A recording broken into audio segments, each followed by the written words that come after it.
Oh, you better stay with me. Epipelagic, metapelagic, bathyal, episcopalagic, all the rest are too deep for you and me to see. Huh, I wonder where my class has gone. Oh, there you are. Come aboard, explorers. All knowledge exploring is oh so lyrical when you think thoughts that are empirical. Dad, you can go now. Oh, hello, who is this? I'm Chanel. I'm Yesenia. I'm Tracy. And we're the Stingrays.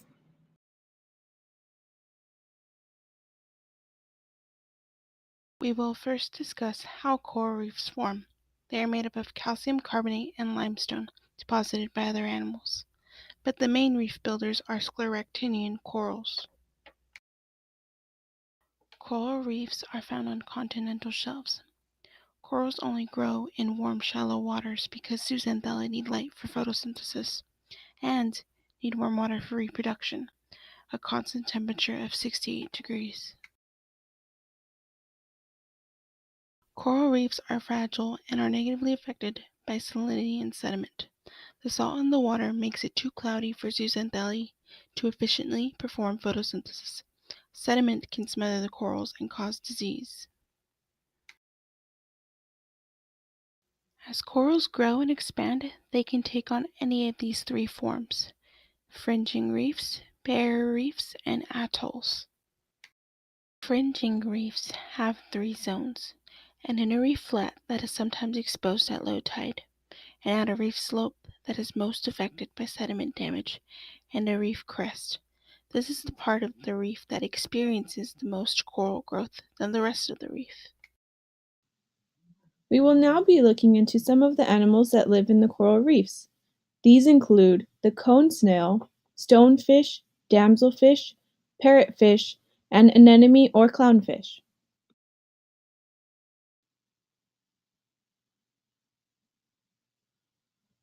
Cone snails are found in the shallow reef flat. You may be wondering what cone snails eat. They are carnivorous. They eat small fish, worms, mollusks, and even other cone snails. They use their radula to dart the fish and secrete toxins. This leaves the fish paralyzed, which allows the cone snail to feed.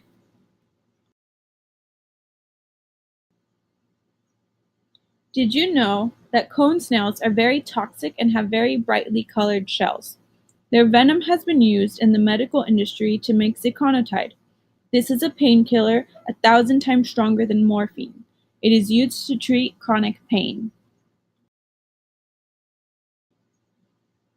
There are actually clinical trials out to see if isolated cone snail venom can be used to treat other things such as Alzheimer's disease, Parkinson's disease, depression, and epilepsy.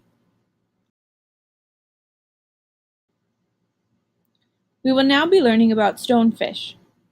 Stonefish are found close to coral reefs under rocks. We will now be looking at how the stonefish hunt. They are carnivorous and they feed on fish and crustacea. They are excellent at camouflaging. They situate themselves in the sand and the coral. They wait for their prey to pass by. Then they create a vacuum with their mouth and suck their prey up in less than a second.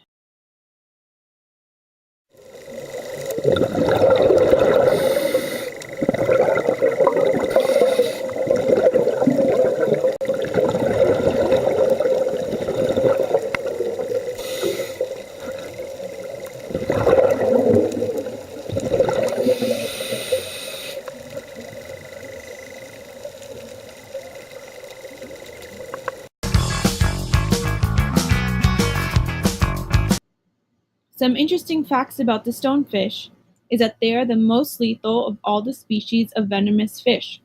They have 13 spines that penetrate the flesh and let out a very toxic venom. Surprisingly, their venom is not used for prey. It is only used as a defense mechanism against predators. If someone were to accidentally step on a stonefish, the poisoning can be severe enough that it could result in death. We will now be learning about the damselfish. Damselfish are almost always found in coral reefs. They are very territorial. They graze on seaweeds inside the territory they defend.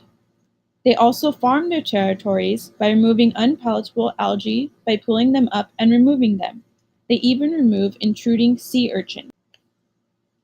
This creates a community that is different from the outside and inside of their territory.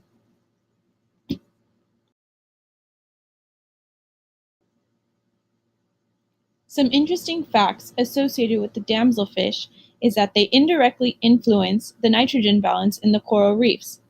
This is because cyanobacteria, which are nitrogen fixers, favors the territories that the damselfish create. This could indicate that damselfish have an indirect role in the nutrient balance inside coral reefs. Hey everyone, now it's time to talk about the parrotfish. As you can tell, it looks just like a parrot. Now, I'm just kidding. A parrotfish does not look like that. But the cool thing about them is that they have fused teeth that form like a parrot's beak. Now, some of you may be wondering, what do parrotfish eat? Well, they eat algae off coral reefs, making room for other organisms. So you know what a parrotfish looks like and what they eat. But did you guys know that a parrotfish can defecate 5 tons of sand per year? Hey, are you guys still awake? Alright, great, because I need your help finding Nemo. Have you guys seen Nemo? There he is! Let's learn more about our friend Nemo. He is actually called an anemone fish, or clownfish. He is carnivorous and eats copepods, isopods, and zooplankton.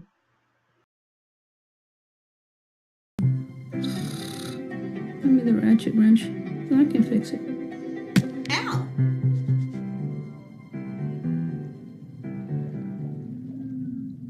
Hey, Marlon. Oh. Hey, guys, I was just... Sorry, it's not time to get up yet. You have to go back to bed.